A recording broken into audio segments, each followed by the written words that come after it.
El teléfono sonó un domingo por la mañana, justo cuando lograba sentarme con mi primera taza de café. Sabía quién era antes de mirar.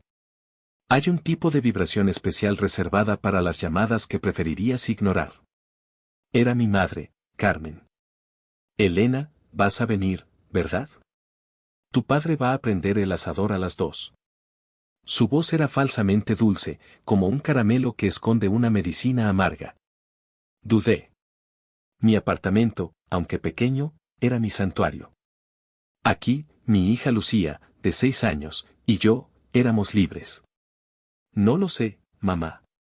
Tuve un turno doble anoche en el hospital. Estoy agotada. Ay, no empieces, Elena. Siempre estás cansada. Es domingo, un día familiar. Además, Beatriz y Diego van a traer a Jimena. Lucía querrá ver a su prima. Ahí estaba. La carta de la familia. La misma familia que apenas nos llamaba si no era para una aparición obligatoria. Me llamo Elena.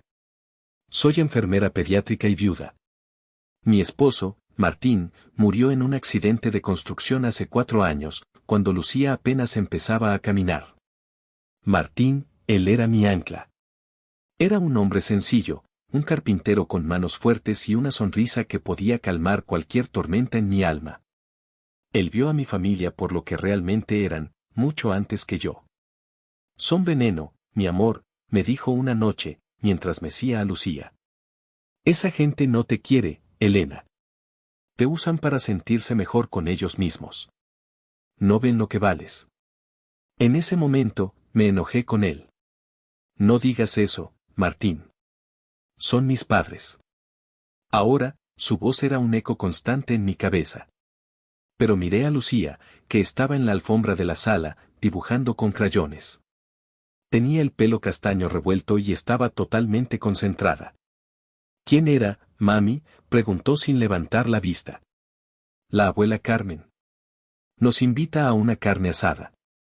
Los ojos de Lucía se iluminaron. ¿Va a estar Jimena? Asentí, sintiendo una punzada de culpa.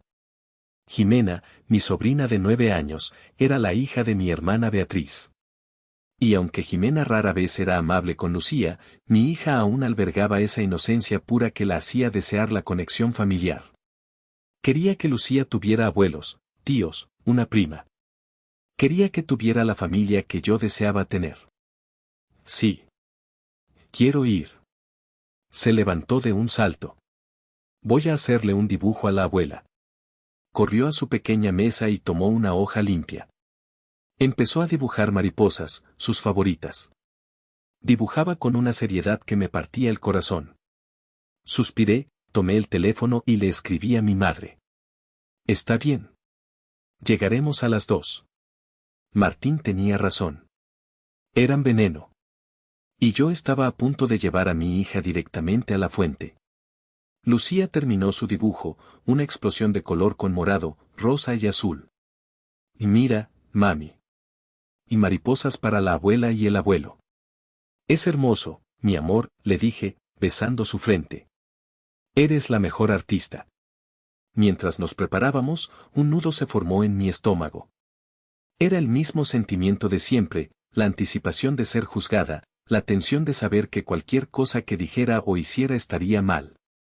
Me puse unos jeans limpios y una blusa sencilla. Lucía escogió su vestido amarillo favorito, el que tenía pequeños girasoles. Vamos a divertirnos, ¿verdad, mami?, preguntó, tomando mi mano en la puerta. Forcé una sonrisa. Claro que sí, cariño. Vamos a comer hamburguesas. Pero mientras cerraba la puerta de mi apartamento, no pude evitar sentir que estaba cerrando la puerta de mi seguridad y caminando voluntariamente hacia una trampa. Conducir a la casa de mis padres en Coyoacán siempre era un viaje en el tiempo. Era un barrio hermoso, lleno de árboles viejos y calles empedradas, el tipo de lugar que susurra dinero viejo. Mi modesto Nissan Suru se sentía fuera de lugar entre las calles tranquilas y las fachadas de piedra volcánica. Cuando nos estacionamos, el olor a carne asada y carbón ya flotaba en el aire. La casa era grande, mucho más de lo que dos personas necesitaban, con un jardín trasero impecable que era el orgullo de mi padre. Lucía corrió hacia la puerta, pero yo me detuve un segundo, respirando hondo. Armadura puesta, Elena, me susurré a mí misma. Mi padre, Fernando, abrió la puerta. Es un hombre corpulento, con una cara que solía ser alegre pero que se había endurecido con los años. Ah, llegaron, dijo, sin mucho entusiasmo. Le dio a Lucía una palmada torpe en la cabeza. Hola, niña. Lucía le tendió el dibujo. Te hice esto, abuelo. Él lo tomó, le dio un vistazo de medio segundo y lo puso sobre una mesa en la entrada. ¡Qué bien! Tu abuela está en la cocina. Vi cómo la sonrisa de Lucía vacilaba, pero se recuperó y corrió hacia la cocina. Abuela. Mi madre, Carmen, se giró. Estaba perfectamente maquillada, como siempre. ¿Traes los zapatos sucios, Lucía?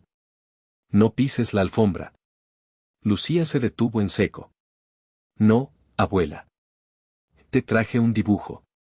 Qué bonito, dijo mi madre, secándose las manos en un trapo. Ahora, ve al jardín a jugar. Pero no toques mis flores. Justo en ese momento, la puerta principal se abrió de nuevo con un estruendo. Ya llegamos, familia. Era mi hermana, Beatriz. Entró como si fuera la dueña del lugar, seguida por su esposo, el abogado Diego, y su hija, Jimena. El cambio en mis padres fue instantáneo. Fue como si hubieran encendido un interruptor. Y mi reina, gritó mi madre, corriendo a abrazar a Jimena, ignorando por completo a Beatriz y Diego. ¡Qué grande estás, mi princesa! ¡Qué hermosa! Mi padre abrazó a Beatriz y le dio una palmada en la espalda a Diego. ¡Qué bueno que llegaron! Estaba a punto de poner la arrachera. Diego, ¿un whisky? Claro que sí, Fernando, dijo Diego, aflojándose la corbata de diseñador. Beatriz, siempre impecable con ropa que costaba más que mi renta mensual, me miró de arriba abajo. Elena. Sigues viniendo a estas cosas vestida como, bueno, como tú. Llevaba mis jeans y una blusa. Ella llevaba un vestido de lino blanco que probablemente requería tintorería. Hola, Beatriz. Hola, Diego. Diego asintió, ya ocupado con su teléfono. Jimena, cargada de regalos de mis padres, aunque no era su cumpleaños, vio a Lucía parada tímidamente en la puerta del jardín. Ah, ya llegó la rara, dijo Jimena, lo suficientemente alto para que todos la oyeran. Nadie dijo nada. Beatriz sonrió con suficiencia. Seguí a mi madre a la cocina para ayudarla. Ella me miró con desaprobación. ¿Todavía traes el uniforme de la guardia debajo de eso? Me tensé. Son mis pantalones de trabajo, mamá. Salí del hospital, recogí a Lucía y vine directo para acá. Híjole, mijita, suspiró, cortando cebollas con una precisión agresiva. ¿Cuándo vas a dejar ese trabajo de limpiar enfermos? Es deprimente. Diego me dijo que podría conseguirte un puesto de recepcionista en su firma. Verías gente importante, te vestirías mejor. Tal vez hasta conseguirías otro marido. Cada palabra era un golpe. Me gusta mi trabajo, mamá. Soy enfermera pediátrica. Ayudo a niños. Sí, dijo, desestimando mi carrera con un gesto. Pero mira cuánta lana gana Diego. Beatriz no tiene que mover un dedo. Eso es vida. Tú te estás marchitando, Elena. Y estás arrastrando a esa niña contigo. Para ellos, Beatriz era el trofeo y yo era el premio de consolación. Beatriz se casó con un abogado. Yo me casé con un carpintero. Beatriz vivía en Las Lomas. Yo vivía en un departamento modesto en la Narvarte. Beatriz era un éxito. Yo era un fracaso. Salí al jardín. Mi padre estaba en el asador con Diego, riéndose a carcajadas de algo que dijo el abogado. Beatriz estaba recostada en un camastro, revisando su teléfono. ¿Y Jimena? Jimena estaba presumiendo su bicicleta nueva. No era cualquier bicicleta. Era una de esas bicicletas importadas, de un color rosa metálico brillante, con suspensión y al menos 20 velocidades. Costaba una fortuna, lo sabía. Y mira, abuelo. Puedo ir súper rápido, gritaba Jimena, pedaleando furiosamente por el césped. Eso es, campeona, gritaba mi padre, aplaudiendo. Lucía estaba sentada sola, en un rincón del jardín, dibujando en la tierra con un palo. Mi corazón se encogió. Me acerqué a Beatriz. Bonita bicicleta. Ella ni siquiera levantó la vista de su teléfono. Ajá. Diego se la compró por sacar puros dieces. Por supuesto. La hija perfecta, con las calificaciones perfectas, con la bicicleta perfecta. Pero no era solo la bicicleta. Era todo. Era el favoritismo que se había convertido en una enfermedad en esta familia. Y en el centro de todo, aunque nunca lo decían en voz alta, estaba el dinero.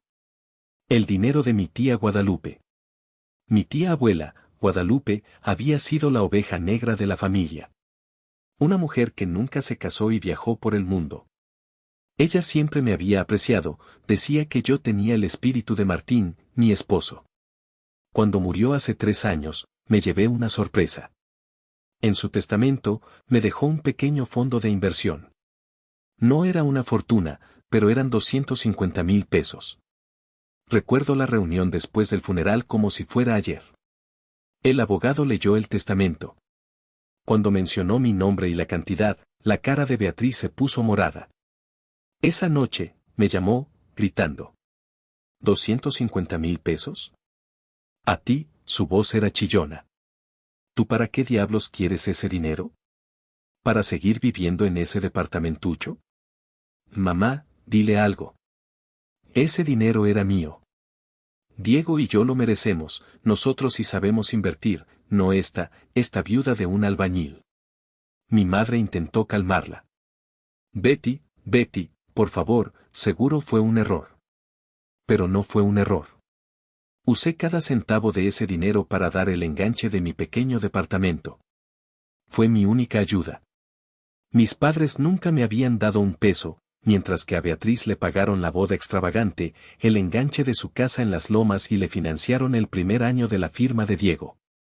Ese dinero, mis 250,000 pesos, se convirtió en una ofensa imperdonable. Para Beatriz, yo le había robado. Para mis padres, era la prueba final de que yo era una desagradecida. Y ahora, viendo a Jimena en esa bicicleta que probablemente costó 1/5 parte de mi herencia, entendí que todo esto era un espectáculo. Era una forma de restregarme en la cara lo exitosos que eran ellos y lo insignificante que era yo. Cuidado, grité. Jimena pasó zumbando en la bicicleta, a centímetros de donde Lucía estaba sentada. Lucía se sobresaltó, encogiéndose. Jimena se rió. Y Jimena, ten más cuidado, le dije, mi voz más aguda de lo que pretendía. Beatriz finalmente levantó la vista, bajando sus lentes de sol. Ay, Elena, no seas exagerada. Es solo una niña jugando. El jardín es grande. Casi la golpea, Beatriz. Pues que se quite, dijo Beatriz, encogiéndose de hombros. Que aprenda a moverse. Mi madre salió en ese momento. ¿Qué pasa? Elena, deja de molestar a Jimena. Lucía siempre está en medio. Lucía, ¿por qué no te sientas en las escaleras donde no estorbes? Me mordí la lengua con tanta fuerza que saboreé sangre. Agarré la mano de Lucía. Ven, mi amor. Vamos a sentarnos aquí, lejos de la diversión, completó Beatriz con una risita. Me senté con Lucía en los escalones del porche. La abracé mientras ella volvía a dibujar en el polvo con su dedo. El olor a carne y la risa de mi padre hacia Diego llenaban el aire, haciéndome sentir más sola que nunca. La comida fue una tortura silenciosa. Nos sentamos en la gran mesa del patio. La conversación fluía a mi alrededor, pero nunca me incluía. Diego contaba una historia sobre un caso de corrupción que había ganado, inflando el pecho. Mi padre lo escuchaba como si fuera un profeta, asintiendo y riendo en todos los momentos adecuados. Ese es mi yerno, decía mi padre, levantando su vaso de whisky. Pura inteligencia. Beatriz hablaba de su próximo viaje a Cancún, a un resort de 5 estrellas, solo para desestresarnos. Mi madre se aseguraba de que Jimena tuviera el mejor corte de carne, cortándoselo ella misma. ¿Quieres más guacamole, mi reina? ¿Un poco más de bistec? A Lucía le sirvieron la hamburguesa más quemada. Comía en silencio, con sus pequeños pies balanceándose sin tocar el suelo. Le di la mitad de mi arrachera, que estaba perfectamente cocida. Gracias, mami, susurró. De nada, mi vida. Después de la comida, los adultos se quedaron en la mesa, bebiendo y hablando. Los niños se levantaron. Mami, ¿puedo ir a ver las flores de la abuela?, preguntó Lucía. Las rosas huelen rico. Claro, cariño, le dije. Pero no las toques, ¿recuerdas? Solo míralas. Sí, mami. La vi caminar hacia el rosal que mi madre cuidaba con tanta devoción. Lucía era tan gentil, juntando sus manitas detrás de la espalda, inclinándose solo para oler las flores, sin tocarlas. Una niña tan dulce. Mientras tanto, Jimena había vuelto a su bicicleta. Estaba aburrida. El espectáculo para los adultos había terminado, y ahora buscaba otra forma de llamar la atención. Comenzó a pedalear en círculos, cada vez más rápido, cada vez más erráticamente. Vi que apuntaba directamente hacia el rosal donde estaba Lucía, desviándose en el último segundo con un derrape que levantaba el pasto. Jimena. Casi le das, le grité. No es cierto, gritó de vuelta, riendo. Mi madre estaba contando una anécdota sobre su club de lectura. Y entonces le dije a Consuelo, si vas a traer ese tipo de libros, mejor ni vengas. Mi corazón latía con fuerza. Tenía un mal presentimiento. Lucía, mi amor, mejor ven acá conmigo. Lucía se giró para caminar hacia mí. Y en ese instante, lo vi. Lo vi todo como en una pesadilla en cámara lenta. Vi a Jimena girar el manubrio. La vi sonreír con pura malicia. Vi cómo apuntaba la llanta delantera no hacia Lucía, sino a través de ella. No fue un accidente. Lucía. Grité, pero era demasiado tarde. La bicicleta golpeó a mi hija con toda la fuerza de una niña de 9 años pedaleando a toda velocidad. Hubo un ruido sordo, un crack repugnante que me heló la sangre, seguido de un grito. Un grito que nunca, jamás, olvidaré.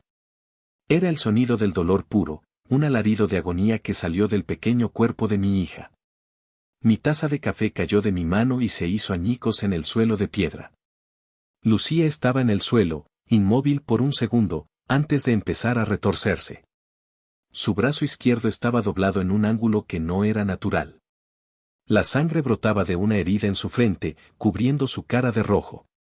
Jimena se había caído de la bicicleta, pero aterrizó de pie, ilesa. El mundo se detuvo. El silencio que siguió al grito fue ensordecedor.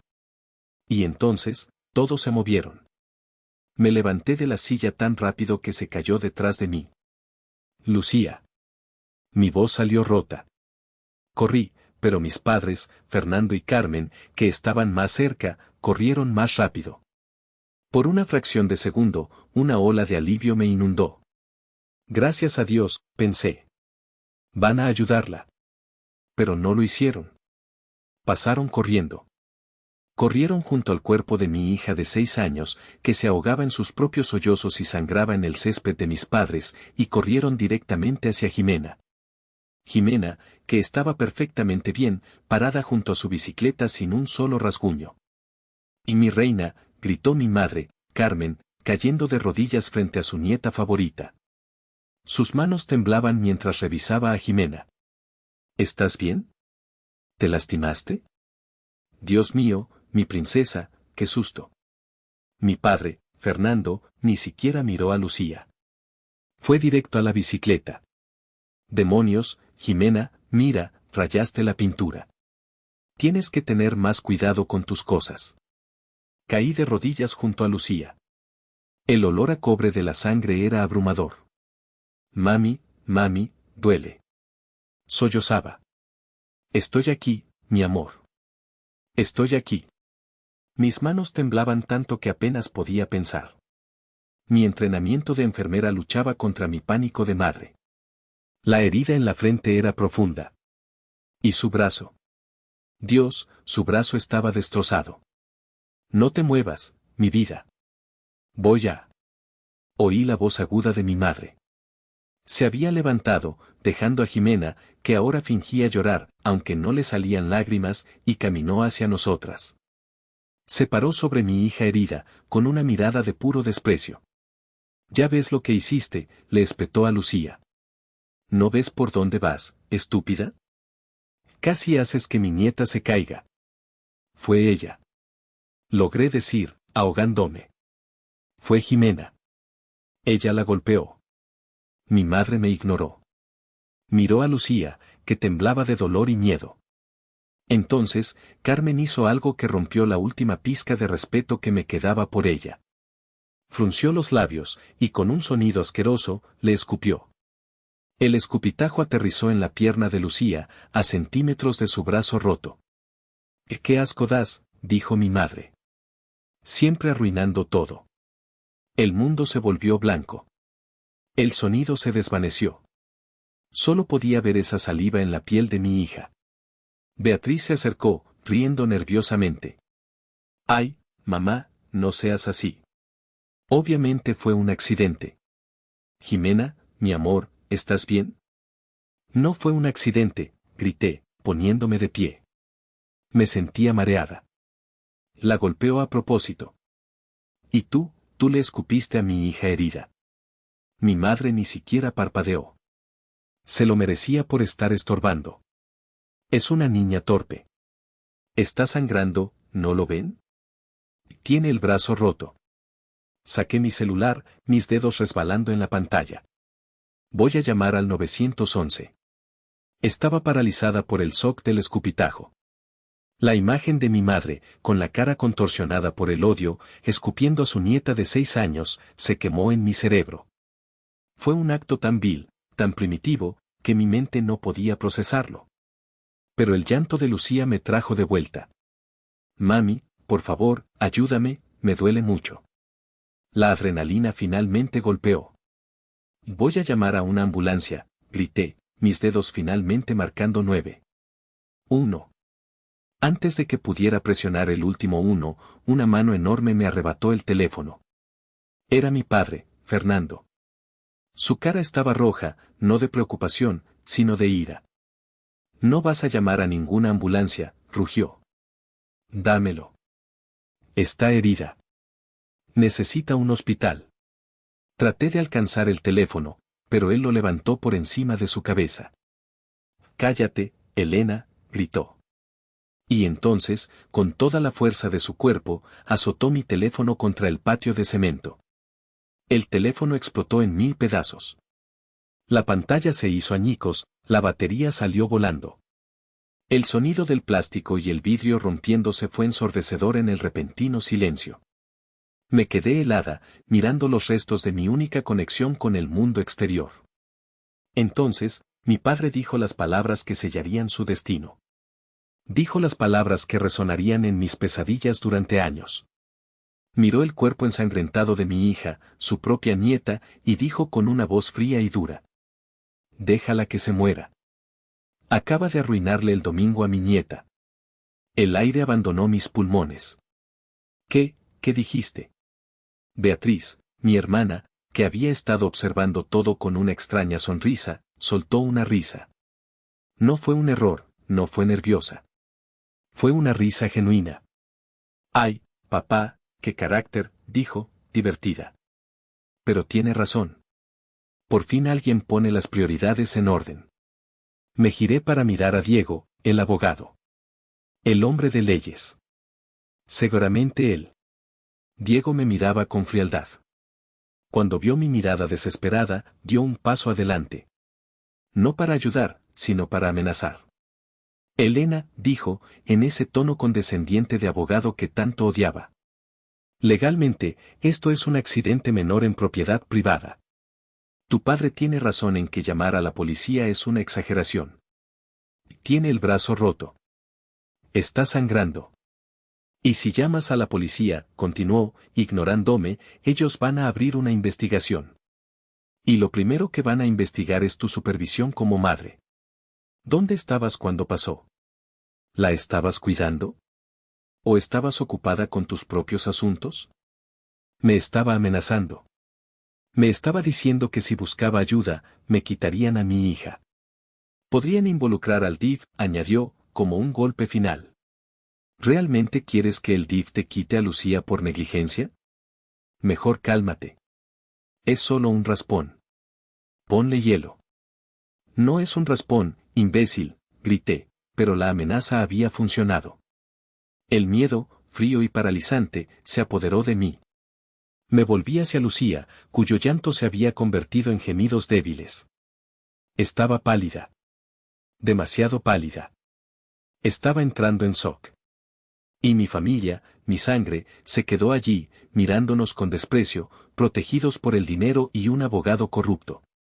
Bueno, ya fue suficiente drama por hoy, dijo mi madre, Carmen, con un suspiro de fastidio, como si nosotras fuéramos la molestia. Se acercó a Jimena, que había observado todo el intercambio con ojos calculadores. Vamos adentro, mi amor, dijo Carmen, rodeando a Jimena con un brazo. Pobrecita, qué susto te metió tu prima. Vamos, te voy a dar un helado de chocolate del que tanto te gusta. Y yo quiero ver la tele, exigió Jimena, ya olvidada del trauma. Claro que sí, mi reina. Lo que tú quieras, dijo mi padre, Fernando, abriendo la puerta corrediza de vidrio que daba a la sala. Beatriz y Diego lo siguieron. Diego me lanzó una última mirada de advertencia por encima del hombro. Piénsalo bien, Elena. No hagas una tontería. Y así, los 5, Fernando, Carmen, Beatriz, Diego y Jimena, entraron a la casa. Esperen, grité.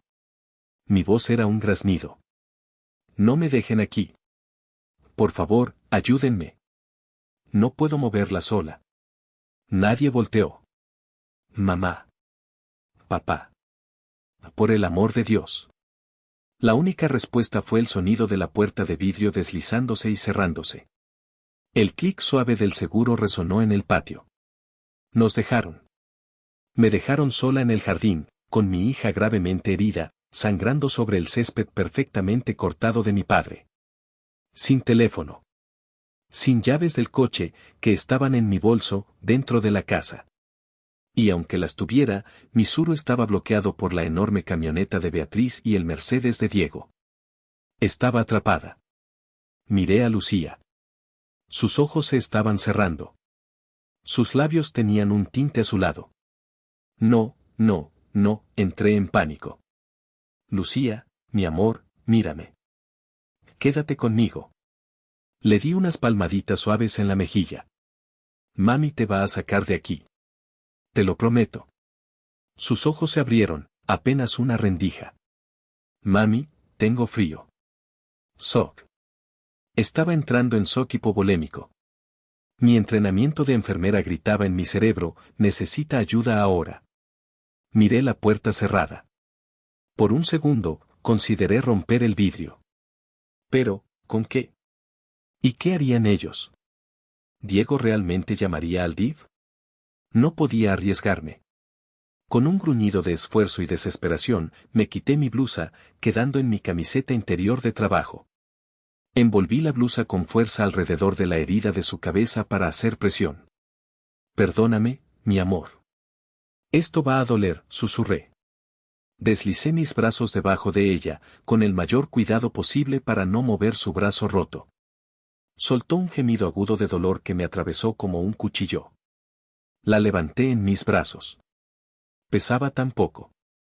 Aguanta, Lucía. Aguanta, por favor. Corrí, cojeando bajo su peso, no hacia la puerta principal, sino hacia la reja lateral que daba a la calle. Estaba cerrada con un simple pasador. Lo abrí con manos temblorosas y salí a la acera. Estaba sola en la calle silenciosa de Coyoacán. ¿Qué hacía ahora? ¿Gritar? ¿Correr a la esquina? A través de la ventana de la sala de mis padres, pude ver la luz azulada de la televisión. Estaban adentro, probablemente riendo, comiendo helado, mientras mi hija se moría en mis brazos. Un odio tan profundo y tan frío como nunca había sentido me llenó. Ya no eran mi familia. Eran monstruos. Sosteniendo a Lucía contra mi pecho, empecé a caminar por la calle, sin saber a dónde ir. Cada paso era una agonía. Lucía gemía suavemente con cada movimiento. ¡Ayuda! Susurré, aunque no había nadie para oírme. Por favor, que alguien me ayude. Entonces, oí el sonido de agua corriendo. Alcé la vista. En la casa de al lado, mis vecinos, una pareja de ancianos que apenas conocía, los Morales, estaban en su jardín delantero. El señor Morales regaba sus rosales. Señor. Señora Morales, grité, mi voz quebrándose. La señora Morales, una mujer pequeña con el cabello completamente blanco, se giró primero. Me miró, luego bajó la vista a Lucía. Sus ojos se abrieron de par en par. El horror en su rostro era absoluto. Soltó la pala de jardín que tenía en la mano. Dios mío santo. Manuel, le gritó a su esposo. Llama al 911. Ahora. El señor Morales no hizo preguntas. Soltó la manguera y corrió adentro, su teléfono ya en la mano. La señora Morales corrió hacia mí. Hija, ¿qué pasó? ¿Qué le hicieron a esta criatura? Se cayó, la bicicleta, mi familia, no quisieron ayudarme, balbuceé, las lágrimas finalmente corriendo por mi cara. No, no, no llores, mi reina. Ya estamos aquí. Me guió con una mano firme en mi espalda hacia su porche. Siéntate aquí. Manuel ya viene. Me senté en sus escalones, sin soltar a Lucía. Traeré toallas limpias y agua, dijo, y desapareció dentro de su casa. Volvió en segundos, no solo con toallas, sino también con un botiquín de primeros auxilios y una manta. Vamos a cambiar ese trapo, dijo, refiriéndose a mi blusa ensangrentada. Con manos expertas y sorprendentemente fuertes, aplicó una gasa estéril en la frente de Lucía y la vendó. Esto detendrá mejor el sangrado. Luego, envolvió a Lucía en la manta. Para el SOC, explicó. Manuel está hablando con la ambulancia. Ya vienen en camino. Me miró, mis manos temblando, mi ropa manchada de sangre. ¿Y tú? ¿Estás herida? No, dije, mi voz apenas un susurro. Es toda su sangre. El señor Morales salió. Ya vienen. 5 minutos. Se quedó a nuestro lado, como un centinela. Mientras esperábamos, miré hacia la casa de mis padres. La música de la televisión seguía sonando. Las luces estaban encendidas. Ni una sola vez se abrió la puerta. Ni una sola vez miraron por la ventana. Estaban a menos de 20 metros de distancia, ignorando las sirenas que se acercaban. La señora Morales vio mi mirada. Siguió mis ojos hasta la casa de al lado. Su rostro amable se endureció. No mires para allá, me dijo, su voz baja y feroz. Esa gente no vale tus lágrimas. Ahorita, solo importa ella. Puso su mano sobre la mía. Su piel era arrugada, pero su tacto era cálido. Era más madre para mí en esos 5 minutos de lo que Carmen lo había sido en 30 años. La ambulancia llegó, sus luces rojas y azules bañando la calle silenciosa. Los paramédicos saltaron y corrieron hacia nosotras. Mamá, ¿qué pasó? Se cayó de una bicicleta, dije, la mentira a medias de Diego saliendo automáticamente. Se golpeó la cabeza y creo que se rompió el brazo. Está en shock, dijo la señora Morales. Lleva así unos 10 minutos. Los paramédicos fueron increíbles. En segundos, tenían a Lucía en una camilla pequeña, con una vía intravenosa y oxígeno. Voy con ella, dije. Solo un familiar. Soy su madre. Sube, dijo el paramédico. Justo antes de subir, la señora Morales me agarró del brazo. Hija, ¿tienes llaves? ¿Dinero? No, mi bolso, está en su casa. Mi teléfono está roto. No te preocupes, dijo. Manuel y yo te seguimos en nuestro coche. Estaremos en el hospital. No estarás sola. Lloré. Lloré de gratitud por estos extraños que eran más familia que mi propia sangre. Las puertas de la ambulancia se cerraron y nos alejamos a toda velocidad, dejando atrás la calle, la casa y la gente que casi mata a mi hija. Gracias por quedarte con la historia de Elena. Sé que es difícil, pero lo que viene es importante. Si te está gustando esta narración, por favor, dale un like a este video, suscríbete al canal si aún no lo has hecho, y déjame un comentario diciendo desde qué ciudad nos estás escuchando. Cada comentario ayuda a que esta historia llegue a más personas. Muchas gracias por tu apoyo. El viaje en la ambulancia fue una pesadilla borrosa. 30 minutos que se sintieron como 30 años. Las sirenas perforaban mis oídos. Los paramédicos trabajaban en Lucía, gritando términos médicos que yo entendía demasiado bien: presión bajando, saturación al 90%, posible fractura expuesta. Yo solo podía sostener su manita, la que no estaba herida, y susurrar: aguanta, mi amor. Ya casi llegamos. Mami está aquí. Llegamos al Hospital Ángeles. Nos llevaron por urgencias. Las puertas se abrieron y un equipo de médicos y enfermeras nos esperaba. Trauma pediátrico, 6 años, caída de bicicleta con golpe en la cabeza y fractura de brazo. Me apartaron. Mamá, espera aquí. Vi cómo se la llevaban a través de unas puertas batientes, y entonces, por primera vez, estaba completamente sola. Me desplomé en una silla de plástico de la sala de espera. Mi camiseta estaba pegajosa de sangre seca. Estaba temblando. Pasó una hora. O tal vez fue un minuto. Señora, ¿familia de Lucía? Me levanté de un salto. Un doctor con bata azul y cara de cansancio se acercó a mí. Soy su madre, Elena. ¿Cómo está? Está estabilizada, dijo, y solté el aire que no sabía que estaba conteniendo. Pero sus heridas son graves. Tiene una conmoción cerebral severa y una laceración profunda en la frente que requirió 17 puntadas. La fractura del brazo es complicada. Es una fractura doble de cúbito y radio, y vamos a necesitar cirugía para insertar clavos. Va a pasar la noche en terapia intensiva pediátrica. Asentí, procesando todo. Clavos. Cirugía. Terapia intensiva. Lo que más nos preocupaba, continuó el doctor, era el shock. Estaba perdiendo mucha sangre y su presión estaba peligrosamente baja. Honestamente, señora, 20 minutos más, y podríamos estar teniendo una conversación muy diferente. Las palabras de mi padre resonaron en mi cabeza: déjala que se muera. Casi lo logra. Gracias, doctor. Gracias. Haremos la cirugía del brazo en la mañana. Puede pasar a verla en unos minutos, pero solo un momento. Justo cuando el doctor se iba, los Morales entraron a la sala de espera.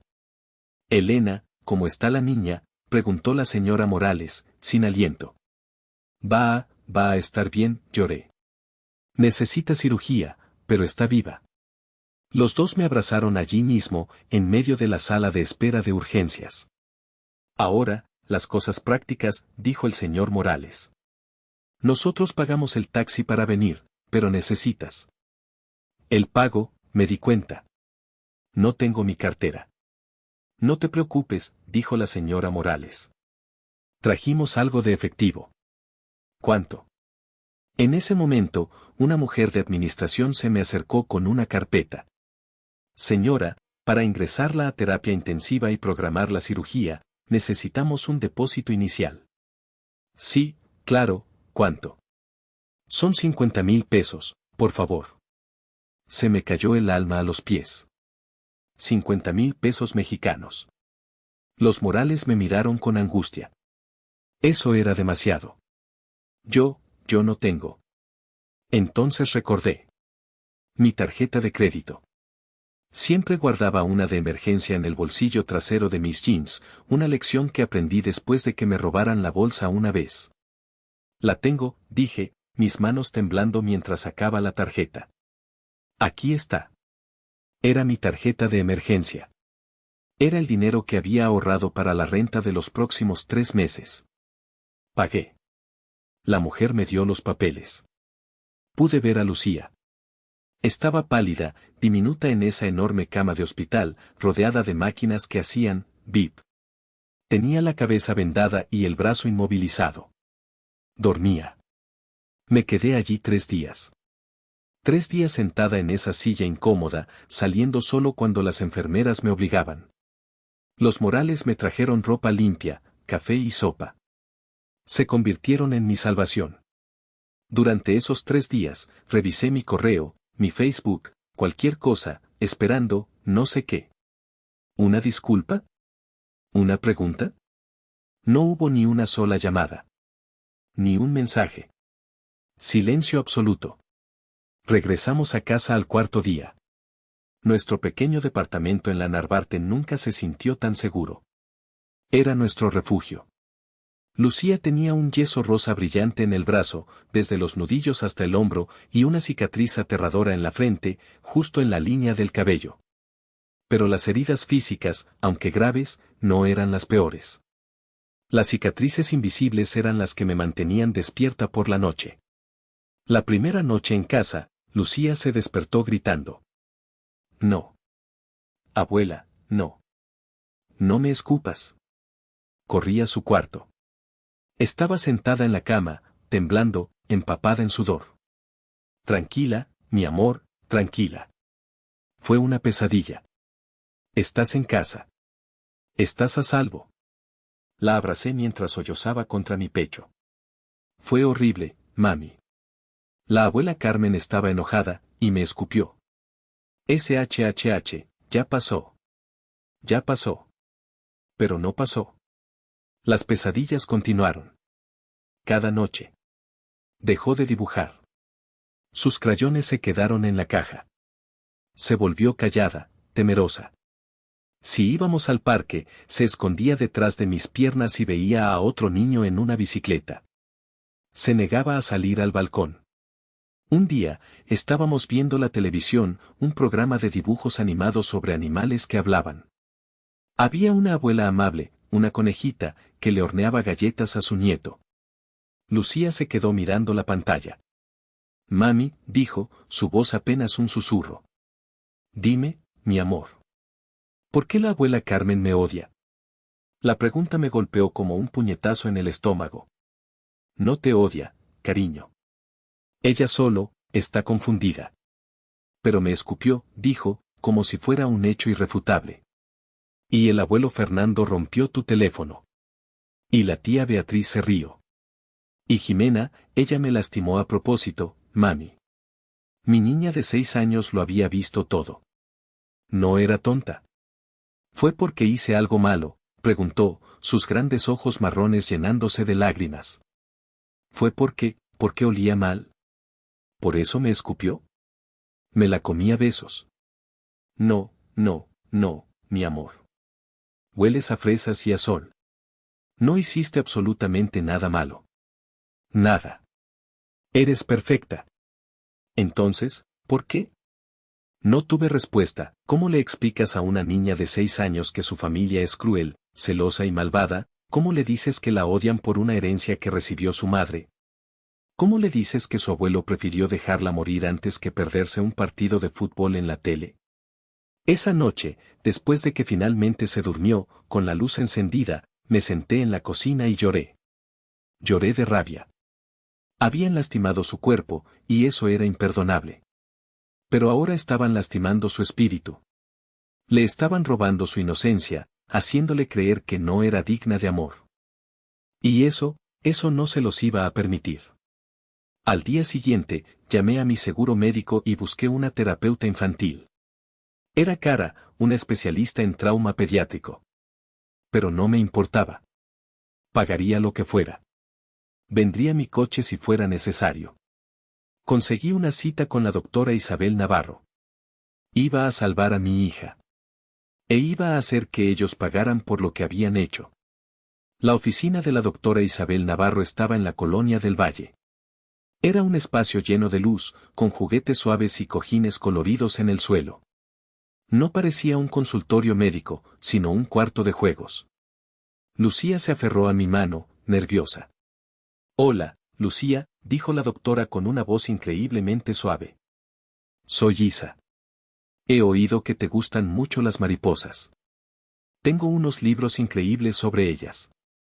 Por primera vez en semanas, vi un atisbo de interés en los ojos de Lucía. La doctora pasó la primera hora solo con Lucía, usando terapia de juego. Yo me quedé en la sala de espera, hojeando revistas sin verlas, mi pierna rebotando de ansiedad. Finalmente, la puerta se abrió. Lucía salió con una pequeña sonrisa. Mami, Isa me enseñó una mariposa monarca de juguete. Eso es maravilloso, cariño. ¿Por qué no dibujas una mientras hablo con Isa un momento? Le di papel y sus crayones. Dudó, pero luego tomó el crayón naranja. Entré al consultorio. La cara amable de la doctora Navarro ahora era seria. Elena, siéntate, dijo. Lucía está traumatizada. Lo que me ha contado, lo que ha dibujado, es muy perturbador. Le conté toda la historia. No me guardé nada. El favoritismo, la herencia de los 250,000 pesos, la bicicleta, el golpe, el escupitajo de mi madre, el teléfono roto de mi padre, las palabras déjala que se muera, la amenaza legal de mi cuñado Diego. Y el abandono. Cuando terminé, la doctora se quedó en silencio por un largo momento, juntando las manos sobre su escritorio. Elena, dijo finalmente, su voz firme. Soy terapeuta, no abogada. Pero lo que me has descrito no es un simple drama familiar. No es favoritismo. Es abuso físico, negligencia criminal, abandono infantil y obstrucción de la justicia. Asentí, las lágrimas picando en mis ojos. Como profesional de la salud mental, continuó, y al tratarse de una menor, tengo la obligación legal de reportar esto a las autoridades. Al DIF. El pánico que sentí en el jardín de mis padres volvió. No. Por favor. Mi cuñado dijo que si lo hacía, me la quitarían por negligencia. La doctora Navarro negó con la cabeza, su mirada feroz. Eso fue una amenaza para silenciarte. Es una táctica de intimidación vil y, francamente, ilegal por parte de él. Tú eres la víctima aquí. Lucía es la víctima. El único negligente fue él, por no actuar. Lo que él hizo se llama complicidad. Respiré hondo. Haré el reporte, dijo. Pero eso es solo el primer paso. Como tu aliada, Elena, te sugiero que busques una abogada. Ahora. Esta gente no puede quedar impune. No solo por justicia, sino por la seguridad de Lucía. No pueden volver a acercarse a ella. Nunca. Me dio el nombre de una organización que ayudaba a víctimas de violencia familiar. Salí de su consultorio con un nuevo sentido de propósito. Ya no era solo una madre asustada. Era una protectora. Esa noche, llamé a la señora Morales. Le conté la recomendación de la doctora. Híjole, qué bueno que te decidiste, dijo. Es lo correcto. Y sabes que, mi sobrina es abogada. No cualquier abogada. Es una fiera. Se especializa en derecho familiar y penal. Es la mejor. Se llama licenciada Regina Montes. Déjame llamarla. Ella te ayudará. Una hora después, mi teléfono, un reemplazo barato que compré de segunda mano, sonó. ¿Señora Elena? Habla Regina Montes. Mi tía me contó lo que pasó. ¿Puede venir a mi oficina mañana a las 9 de la mañana? No acepte un no por respuesta. Vamos a destruir a esa gente. Por primera vez desde el accidente, sentí algo que no era miedo. Sentí esperanza. La oficina de la licenciada Montes estaba en un edificio de cristal en Reforma. Me sentí pequeña e intimidada, pero la propia Regina era todo lo contrario. Era una mujer joven, vestida impecablemente, con una mirada tan aguda que sentí que podía ver a través de mí. Elena, dijo, sirviéndome un café. Mi tía, la señora Morales, me contó los hechos básicos. Ahora, quiero oírlo todo. Con detalles. Especialmente la parte del abogado. Le conté la historia otra vez. Esta vez, sin lágrimas. Con una rabia fría y precisa. Cuando terminé, Regina Montes se reclinó en su silla. No parecía sorprendida, parecía furiosa. «¡Qué cobarde!», dijo, refiriéndose a mi cuñado Diego. Usó su licencia y su posición de poder para intimidar a una víctima en estado de shock y obstruir la justicia. Eso es un delito grave. Oh, vamos a disfrutar esto. La doctora Navarro dijo que reportaría al DIF. Excelente, dijo Regina. Eso nos da una base oficial. Ahora, esto es lo que haremos. 1. Presentaremos una denuncia penal contra su padre, Fernando, por destrucción de propiedad y negligencia criminal que pone en peligro la vida de un menor.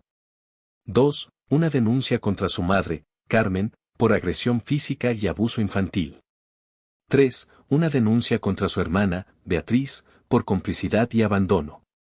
Y 4. Mi parte favorita, una queja formal ante el Colegio de Abogados contra Diego por conducta no profesional, obstrucción de la justicia y amenaza. Yo solo quiero que paguen las facturas del hospital, dije débilmente. Regina me miró fijamente. Elena. Te escupieron a tu hija. La dejaron morir. Te amenazaron. ¿Y solo quieres que paguen las facturas? No. Vamos por justicia. La restitución financiera es solo el principio. No puedo pagarte. No te preocupes por eso ahora, dijo. Este tipo de caso, con testigos como mis tíos y un reporte médico tan claro, lo tomaremos pro bono por ahora y cargaremos nuestros honorarios a la parte perdedora. Y van a perder. En los siguientes días, todo se movió a la velocidad de la luz. Presentamos la denuncia en el Ministerio Público. Tuve que contar la historia otra vez, esta vez a un detective. Entregué la evidencia. Las fotos que tomé de las heridas de Lucía en el hospital. El yeso. La cicatriz. El reporte médico detallado del Hospital Ángeles. La factura total, que ahora ascendía a 180,000 pesos, incluyendo la cirugía, la hospitalización y la terapia física que Lucía necesitaría. Los testimonios firmados del señor y la señora Morales. Los pedazos rotos de mi teléfono. La licenciada Montes solicitó una orden de restricción de emergencia, prohibiendo a Fernando, Carmen, Beatriz, Diego y Jimena acercarse a menos de 500 metros de Lucía o de mí. El juez la concedió de inmediato. El siguiente paso fue que la policía les entregara las notificaciones. Ahora empieza el verdadero espectáculo, me advirtió Regina. Van a reaccionar mal. No contestes. No hables con ellos. Todo, absolutamente todo, a través de mí. Tenía razón. La policía notificó a mi familia un martes. Me imagino la escena. A mi padre, Fernando, probablemente le entregaron la citación en su oficina, frente a sus colegas. A mi madre, Carmen, en la puerta de su casa en Coyoacán, interrumpiendo su telenovela. A Beatriz y Diego, en su mansión de las Lomas. Y entonces, mi teléfono barato explotó. Había bloqueado sus números, pero empezaron a llamar de números desconocidos. Empezaron los mensajes de texto. El primero fue de Beatriz: eres una pinche traidora. ¿Una orden de restricción? ¿Contra tu propia familia? Papá casi pierde su trabajo por tu culpa. Retira la demanda ahora mismo, Elena, o te arrepentirás. Lo leí y se lo reenvié a Regina. Guardado, respondió ella. El siguiente fue de mi madre. Este fue peor. Más manipulador. Mijita, ¿cómo pudiste hacernos esto? Después de todo lo que te hemos dado. Una risa amarga salió de mí. ¿Todo lo que me habían dado? Nunca me dieron nada. Estás destruyendo a la familia. Tu padre está destrozado.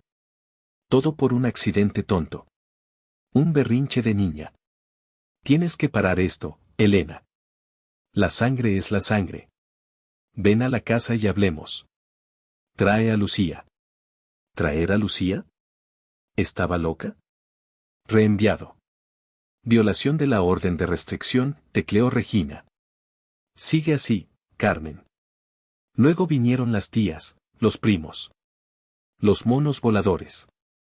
Elena, soy tu tía Chayo. Oí lo que hiciste. ¡Qué vergüenza! Tu madre está enferma de preocupación. ¿Cómo puedes ser tan cruel? Tienes que perdonar. Prima, soy yo, Rodrigo. Oye, mi mamá dice que estás demandando a mi tío Fernando. No manches. ¿Qué te pasa? Retira eso. Bloqueé cada número. Pero no se detuvieron. El jueves, estaba en mi turno en el hospital. Estaba en la estación de enfermeras cuando oí gritos en el vestíbulo principal. Sé que está aquí. Elena. Sal ahora mismo, cobarde. Era Beatriz. Corrí al vestíbulo. Allí estaba, hecha una furia, su cara de diseñador contorsionada por la rabia. 2 guardias de seguridad intentaban detenerla. No puedes estar aquí. Es un área restringida. Es mi hermana. Esa maldita perra me está demandando. Me vio. Ahí estás. Vas a pagar por esto, Elena. Te lo juro. Voy a hacer que te despidan. Le diré a todos que eres una drogadicta. Los guardias la agarraron y empezaron a sacarla a la fuerza. Y violaste la orden de restricción, Beatriz. Le grité, mi voz temblando de rabia. Me importa un carajo tu orden, gritó, mientras la sacaban.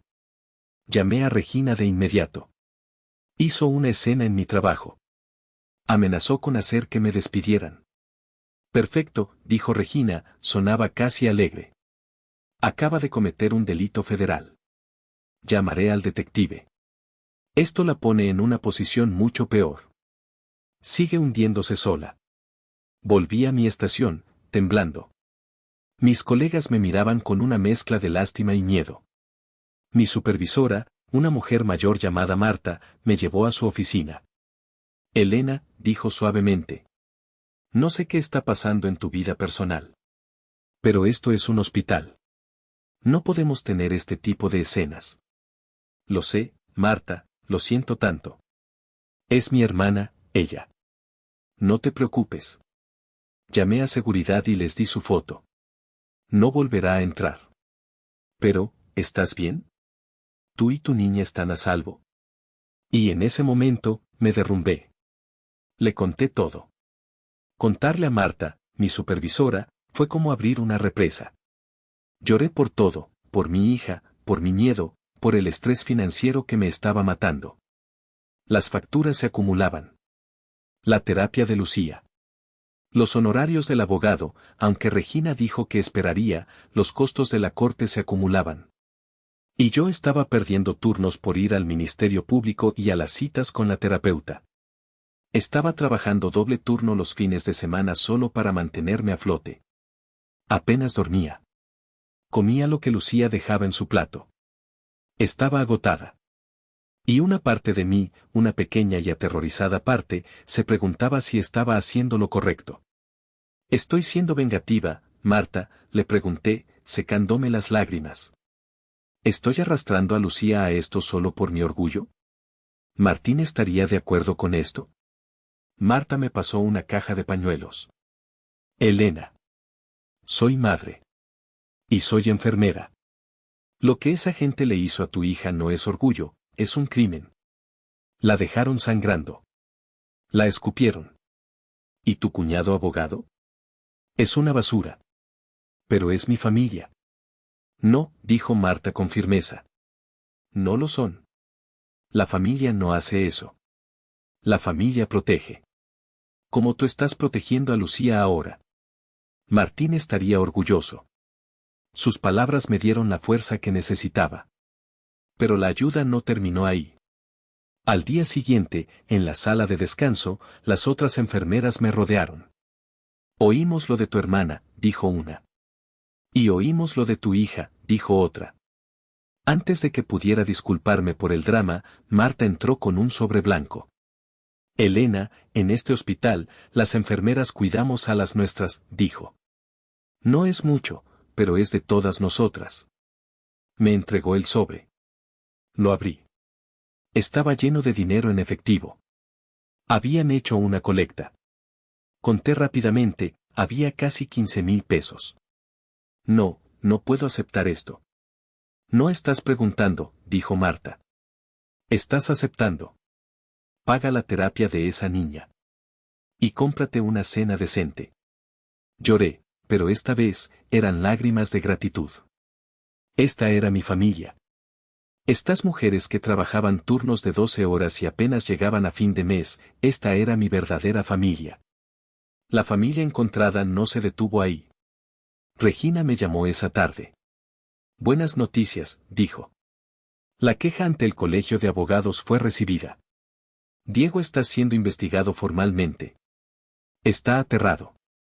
Aparentemente, amenazar a víctimas de trauma infantil no se ve bien en su currículum. Dios mío, Regina. Y hay más. Gracias a la violación de la orden de restricción de Beatriz en tu hospital, el fiscal está mucho más interesado. Les ofrecieron un trato. Y es uno que no van a querer, pero que tendrán que aceptar si no quieren ir a la cárcel. ¿Qué trato? Se declaran culpables de cargos menores, agresión, negligencia y destrucción de propiedad. Pagan la restitución total de cada centavo de las facturas médicas de Lucía, más el costo de su terapia psicológica por un año. Completan 200 horas de servicio comunitario. Y toman clases de manejo de ira y crianza. ¿Y si no aceptan? Vamos a juicio. Y te prometo, Elena, que si vamos a juicio, con los testimonios de los Morales y la doctora Navarro, tu madre y tu padre podrían pasar tiempo en la cárcel. Un escalofrío me recorrió. ¿Cárcel? Ellos decidirán. Pero con la evidencia que tenemos, están acorralados. La audiencia para la declaración de culpabilidad se fijó para 2 semanas después. El día de la audiencia, sentí que iba a vomitar. La señora Morales se quedó con Lucía. Tú ve y sé fuerte, hija. Estamos orgullosos de ti. Me puse el traje más profesional que tenía, uno que guardaba para entrevistas. Era mi armadura. Regina me encontró en la entrada del juzgado. ¿Lista? No. Pero vamos. Entramos en la sala. Y allí estaban. Mi familia. Se veían, pequeños. Demacrados. Mi padre, Fernando, había perdido peso y su cara estaba gris. Mi madre, Carmen, no paraba de llorar en un pañuelo. Beatriz parecía furiosa, pero asustada. Su mandíbula estaba apretada. Y Diego, el gran abogado, estaba pálido como un fantasma, mirando al suelo, negándose a encontrar mi mirada. Aceptaron el acuerdo. El juez leyó los cargos. Les preguntó si entendían los términos. Pagar la restitución total de 180,000 pesos más los costos de terapia. Las clases. El servicio comunitario. Asintieron, sus voces apenas susurros. Sí, señoría. Parecía que todo había terminado. Fue rápido. Pero entonces, justo antes de que el juez golpeara el mazo, mi madre se puso de pie. Su señoría, por favor, sollozó. Quiero decirle algo a mi hija. El juez me miró. Señora Elena. No tiene que escuchar. Pero yo me puse de pie. Quiero oírlo. Mi madre se giró hacia mí. Las lágrimas corrían por su maquillaje caro. Elena, por favor. Mijita. Perdóname. Fue un error. Un terrible error. Yo no sé qué me pasó. Estaba estresada. Te lo suplicamos. Haremos lo que sea. Queremos ver a Lucía. Es mi nieta. Por favor, Elena, ten piedad. Mi padre y Beatriz asintieron frenéticamente, derrotados. Por favor, Elena, susurró mi padre. Suplicaban. Rogaban. Por piedad. Me quedé allí, mirándolos. El silencio en la corte era total. Respiré hondo y di un paso adelante. Mi voz no tembló. Era fría como el hielo. Piden piedad. Mi madre sollozó más fuerte. Piden la misma piedad que le negaron a mi hija de 6 años mientras sangraba en su césped. Piden la piedad que no tuvieron cuando le escupieron.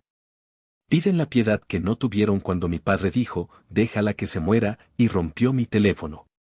La sala contuvo el aliento. Hablan de estrés, continué, mi voz subiendo. ¿Estrés? ¿Saben lo que es estrés? ¿Saben lo que es oír a tu hija gritar en la noche porque sueña que su propia abuela la odia? Me giré hacia mi madre. Tú no quieres perdón. Quieres acceso. ¿Y sabes lo que Lucía me preguntó la semana pasada, mamá? Me preguntó si la abuela le había escupido porque ella olía mal. Mi hija de 6 años piensa que merecía ser abusada porque no era lo suficientemente buena. El rostro de mi madre se derrumbó.